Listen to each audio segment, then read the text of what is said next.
Hi hello ನಮಸ್ಕಾರ ಎಲ್ರಿಗೂ. Day 10 of bulking series. Last ವಿಡಿಯೋದಲ್ಲಿ ಪ್ರೋಟೀನ್ ಇಂಪಾರ್ಟೆನ್ಸ್, ಯಾವ ಟೈಮಲ್ಲಿ ತಿನ್ಬೇಕು ಮತ್ತೆ ನಮ್ಮ ಬಾಡಿಗೆ ಎಷ್ಟು ಪ್ರೋಟೀನ್ ಬೇಕಂತ ನೋಡಿದ್ವಿ. ಇವತ್ತು ಬೆಸ್ಟ್ ಪ್ರೋಟೀನ್ ಫುಡ್ ಸೋರ್ಸ್ ಮತ್ತೆ ಏನಾದ್ರು ಸೈಡ್ ಎಫೆಕ್ಟ್ ಇದೆ ಅಂತ ನೋಡುವ. ಫಸ್ಟಿಗೆ ಬೆಸ್ಟ್ ಪ್ರೋಟೀನ್ ಫುಡ್ ಸೋರ್ಸಸ್ ಯಾವ್ಯಾವ್ದಂತ ನೋಡೋದಾದ್ರೆ, ನಾನ್ ವೆಜ್ ಅವರಿಗೆ ವೆಜ್ ಅವರಿಗೆ ಕಂಪೇರ್ ಮಾಡಿದ್ರೆ ಜಾಸ್ತಿ ಆಪ್ಷನ್ ಇರ್ತದೆ. ವೆಜ್ ಫುಡ್ ಕಡೆ ಬರೋದಾದ್ರೆ paneer, soya chunks, green gram, peanut butter, dal ಇವೆಲ್ಲ ಜಾಸ್ತಿ ಪ್ರೋಟೀನ್ ಇರೋ ಫುಡ್ಸ್. ನಾನ್ ವೆಜ್ ಕಡೆ ಬರೋದಾದ್ರೆ ಚಿಕನ್, ಎಗ್, ಫಿಶ್, ಮಟನ್ ಇವೆಲ್ಲ best non veg protein food sources. ನೀವೇನಾದ್ರೂ ಬಾಡಿ ಬಿಲ್ಡಿಂಗ್ ಇಲ್ಲ ಕಾಂಪಿಟೇಷನ್ ಏನಾದ್ರು ಮಾಡ್ತಿದ್ರೆ ವೇ ಪ್ರೋಟೀನ್ ಕೂಡ ತಗೋಬಹುದು. ಆದ್ರೆ ವೇ ಪ್ರೋಟೀನ್ ತಗೊಳ್ಳುವಾಗ ಒಳ್ಳೆ ಕ್ವಾಲಿಟಿ ವೇ ಪ್ರೋಟೀನ್ ನೋಡಿ ತಗೊಳ್ಳಿ. ಇವಾಗ ಪ್ರೋಟೀನ್ ಇಂದ ಏನಾದ್ರು ಸೈಡ್ ಎಫೆಕ್ಟ್ ಇದೆ ನೋಡೋದಾದ್ರೆ ಅದ್ ನಿಮ್ಮ ಮೇಲೆ ಡಿಪೆಂಡ್ ಆಗಿರ್ತದೆ. ನೀವೇನಾದ್ರೂ ನಿಮ್ ಬಾಡಿಗೆ ಎಷ್ಟು ಬೇಕು ಅಷ್ಟು ವಾಟರ್ ಇಂಟೇಕ್ ಮಾಡಿಲ್ಲ ಅಂದ್ರೆ ಅದರಿಂದ ಡಿಹೈಡ್ರೇಷನ್ ಆಗುತ್ತೆ. ಮತ್ತೆ ಸ್ವಲ್ಪ ಜನ ಬೇಗ ಬಾಡಿ ಬಿಲ್ಡ್ ಮಾಡ್ಬೇಕಂತ ಬಾಡಿಗೆ ಎಷ್ಟು ಬೇಕು ಅದಕ್ಕಿಂತ ಜಾಸ್ತಿ ಪ್ರೋಟೀನ್ ಇಂಟೇಕ್ ಮಾಡ್ತಾರೆ. ಇದರಿಂದ ಕಿಡ್ನಿ ಸ್ಟ್ರೈನ್ ಆಗೋ ಚಾನ್ಸ್ ಇರ್ತದೆ. ಹಾಗೆ ನೀವು ಪ್ರೋಟೀನ್ ಜೊತೆ ಬೇರೆ ಫುಡ್ ಸೋರ್ಸಸ್ ಅಂದ್ರೆ ಕಾರ್ಬ್ಸ್, ಫೈಬರ್ಸ್ ಇವೆಲ್ಲ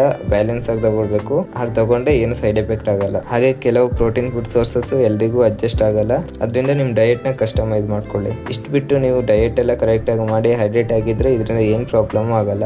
ಓಕೆ ಸರಿ, ಎಲ್ರಿಗೂ ಅರ್ಥ ಆಯ್ತು ಅನ್ಸುತ್ತೆ. ಇನ್ನೇನಾದ್ರೂ ಡೌಟ್ ಇದ್ರೆ ಕಮೆಂಟ್ ಮಾಡಿ, ಇಲ್ಲ DM ಮಾಡಿ. ನಾಳೆ ಮತ್ತೆ ಸಿಗುವ. Bye bye.